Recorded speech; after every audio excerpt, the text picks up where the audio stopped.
Penutupan hari ini di 9.500 melemah di 0,52%, review dan rekomendasi, dan juga target sampai dengan akhir tahun untuk beberapa perbankan big cap dan lagi-lagi keputusan investasi tetap ada di tangan para investor dan trader pasar modal Indonesia. Dan sebelum kita lanjutkan perbincangan pemirsa, kita akan coba lihat terlebih dahulu saham-saham pilihan apa saja yang direkomendasikan oleh Bapak Kris Aprilioni dan mungkin saja bisa menjadi salah satu referensi untuk Anda. Dapat Anda saksikan juga di layar televisi Anda pemirsa 4 saham pilihan yang direkomendasikan. Di antaranya adalah infrastruktur telekomunikasi ada Telkom.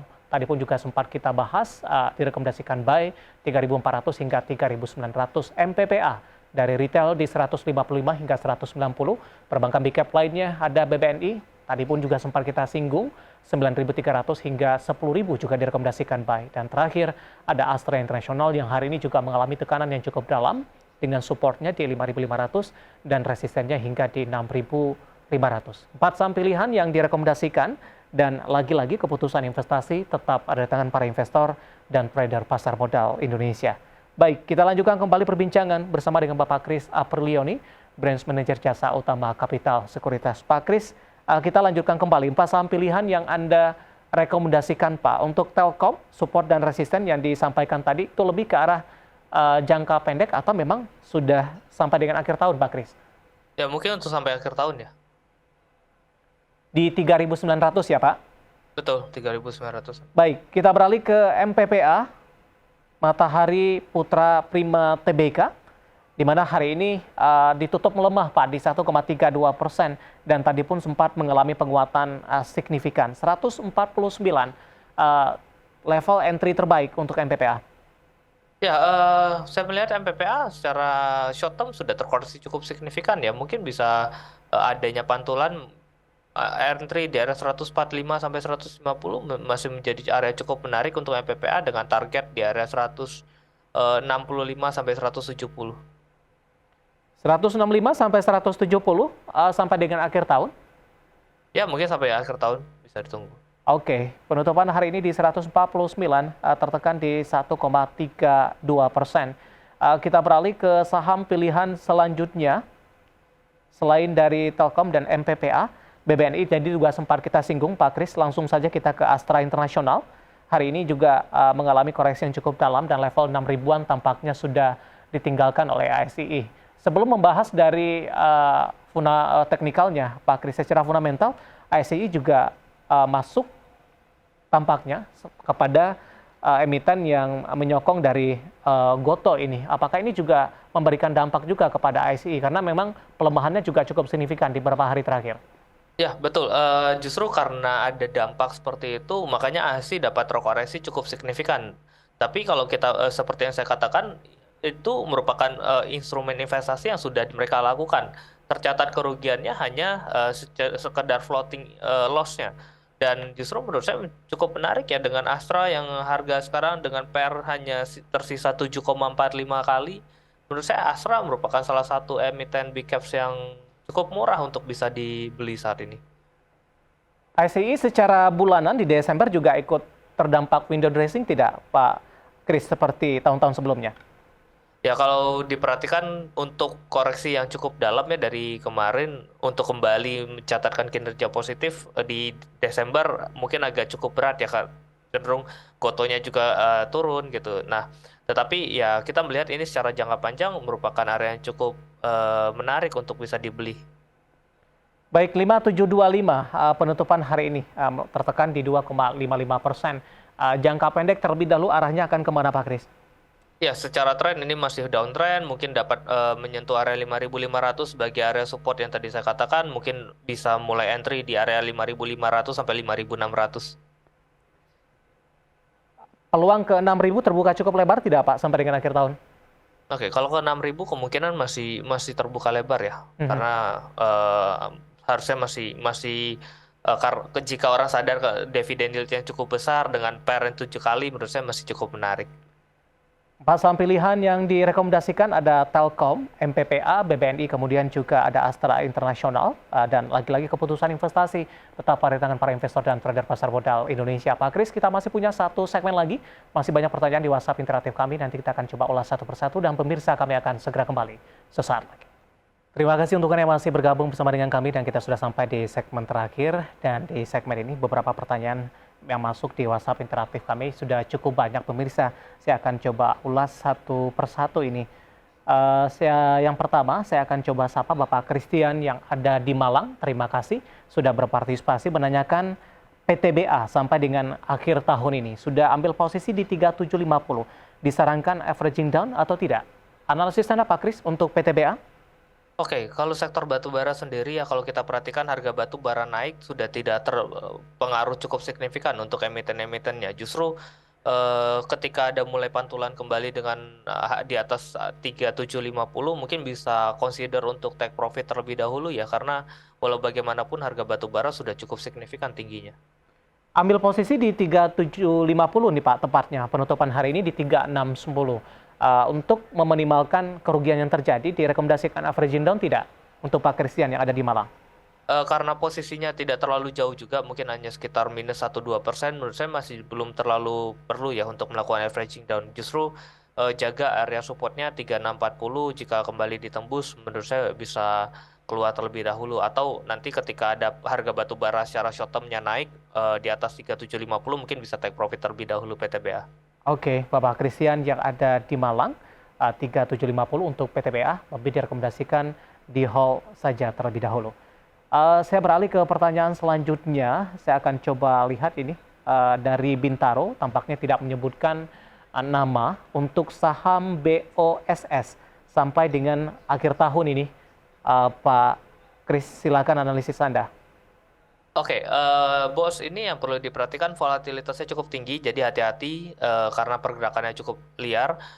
Saat ini memang berada pada fase uptrend, jaga area supportnya di atas 90 ya, selama di atas 90, target saya sampai akhir tahun mungkin bisa mencapai area 100, 128 target bos.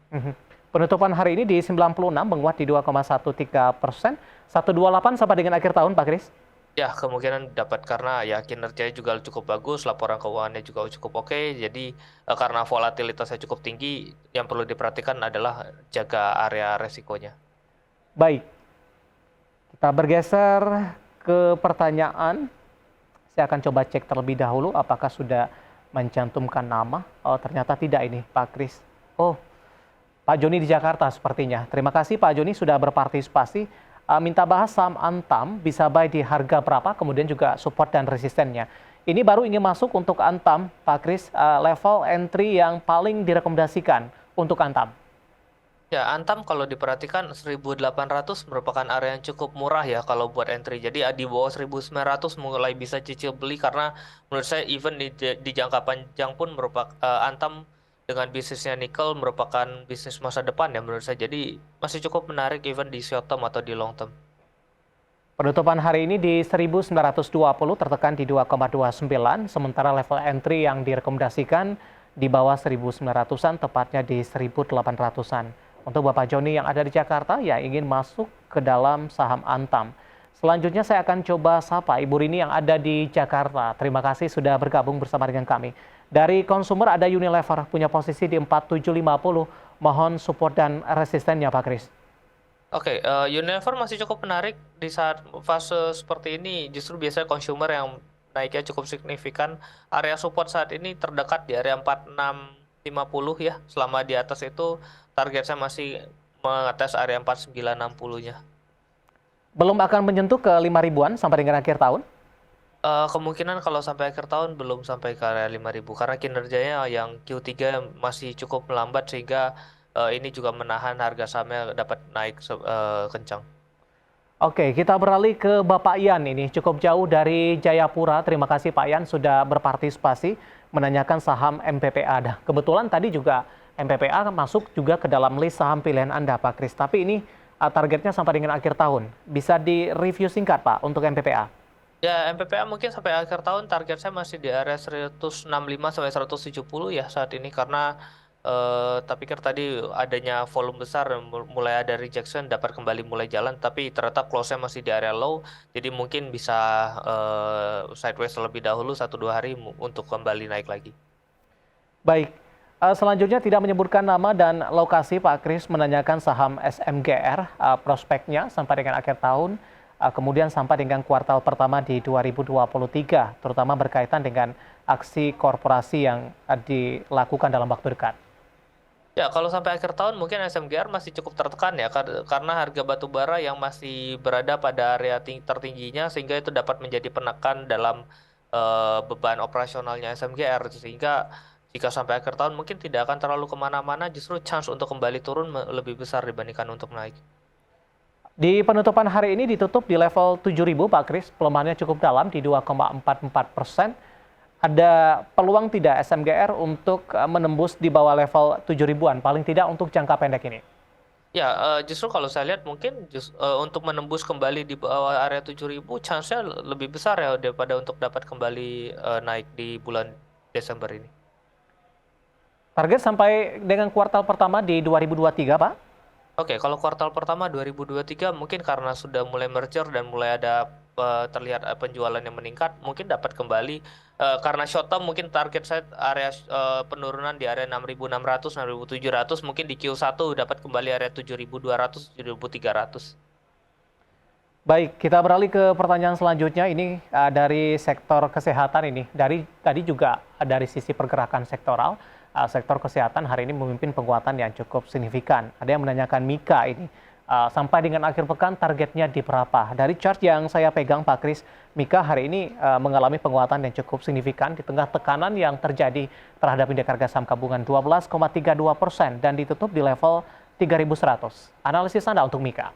Oke, Mika dengan chart hari ini yang menyisakan ekor di atas cukup panjang berarti daya sellernya masih cukup besar sehingga kalau melihat sampai akhir minggu ini kemungkinan ini akan ada koreksi ya karena hari ini meningkat cukup signifikan sampai 3.400 tetapi ada daya jual yang cukup besar sehingga kembali turun 3.100.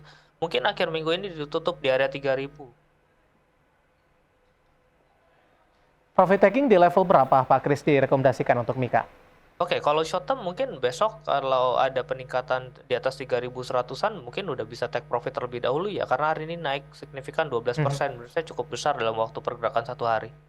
Baik, terakhir ada yang menanyakan waskita baru saja masuk ini, Pak Kris. Saya akan coba cek apakah ada nama dan lokasinya. Oh, ternyata tidak menyebutkan nama dan lokasi. Untuk waskita jangka pendek, Pak.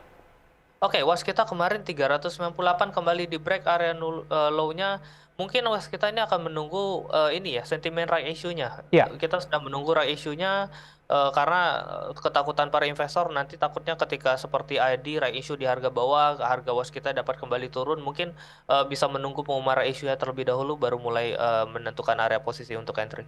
Oke, menanyakan waskita tidak menyebutkan nama dan lokasi. Ini baru disebutkan ini ya, dari Samuel yang ada di Bandung, Jawa Barat.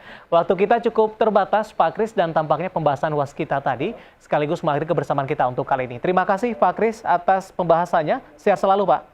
Ya, terima kasih Mas David. Baik, ada Bapak Kris Aprilio nih, selaku Branch Manager Jasa Utama Kapital Sekuritas. Akhirnya saya David Sanovel dan seluruh rekan kerja yang bertugas mengucapkan terima kasih dan sampai berjumpa kembali.